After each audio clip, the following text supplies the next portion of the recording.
அந்த நடிகை வந்து நேருக்கு நேர் சந்திக்க தயார். அததான் நானும் கூப்பிடுறேன், வர சொல்லுங்க அப்படின்னா. அவங்கள வர சொல்லிட்டு என்னை கூப்பிடணும், அவங்கள வர சொல்லிட்டுல கூப்பிடணும்.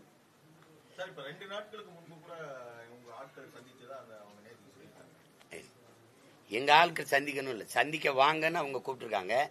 அதுக்கப்புறம் அவங்க தொடர்புக்கே வரல. குறிப்பா 2 கோடி ரூபாய் வரை கொடுக்க தயார் அப்படிங்கிற மாதிரியான ஒரு செய்தி பரவுது. அவங்களுக்கு அந்த நடிகைக்கு சொல்லிக்கிற வேண்டியது ஏதோ சொல்லிக்கிற வேண்டியதான். நீங்க திருமணம் ஆயிடுச்சு, 7 முறை கருக்கழிச்சிருச்சு அப்படிலாம் நீங்க பாத்தீங்கன்னா, ஒரு ஆண்டுக்குள்ள 7 முறை கருக்கழிச்ச சாதனையால நானா தான் இருப்பேன். அப்படிலாம் அதுலயே சிறையில இருந்துகிட்டே கருவை கலைக்கிற ஆளு நானா தான் இருப்பேன். அதுக்கப்புறம் திருமணம் ஆயிடுச்சுன்னா நீங்க திருமணம் ஆனதுக்கான சான்றிதழை காட்டணும். முதல்ல நீங்க அளிச்ச புகார்ல எங்களுக்கு திருமணம் ஆயிடுச்சுன்னு சொல்லலையே, 2வது புகார்லயும் சொல்லலையே. திருமணமான அதுக்கான படங்கள் அதுக்கான இதெல்லாம் காட்டியிருக்கணும். அப்படின்னா எனக்கு திருமணம் ஆகும்போது அதை வெளியிட்டு தடுத்துருக்கணும். எங்களுக்கு திருமணம் ஆயிடுச்சுங்க, மறுபடியும் ஒரு திருமணம் ஆகலாம்.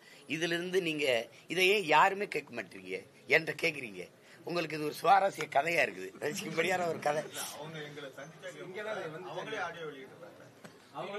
அப்ப நான் செய்யறத தப்பு நினைக்கிறேன். அப்ப நானும் இனிமே ஒரு ஆடியோ வெளியிடுறேன். ஏங்க நீங்க தான் அவர் தராரு, அவங்க பல ரூபாய்களை லட்சக்கணக்கான ரூபாய்கள் நகைகளை எனக்கு கொடுத்துட்டதா சொல்லிதான் சொல்றீங்க நீங்க. அப்புறம் நான் அவங்களுக்கு கொடுக்குறேன்னு சொல்றீங்க. நானே தெற்கோடியில நின்றுக்கிட்டு இருக்கேன், எனக்கு எங்கிட்ட 2 கோடி இருக்குது.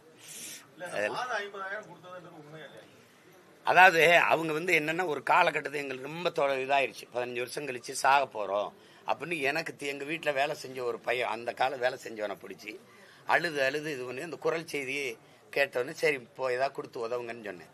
சாக போறேன், எங்களுக்கு மாசம் அந்த குரல் செய்தி அப்புறம் நான் வெளியிடுறேன் பாருங்களேன். அதை கேட்டா நீங்க கூட காசு கொடுப்பீங்க. உதவின்னு கேட்கும்போது கொடுத்து தொலைக்கிறதா, அது அவங்களுக்கு நமக்கு எந்த தொடரும் இல்லை. கேட்டோன்னு சரி கொடுத்தோம். ஒரு 2-3 மாசம் ஏதோ தம்பிங்க கொடுத்து உதவி இருப்பாங்கன்னு நினைக்கிறேன். ஏதாவது உதவி விடுங்கன்னு சொன்னேன். அதுக்கப்புறம் திருப்பி தான் அந்த மறுமனு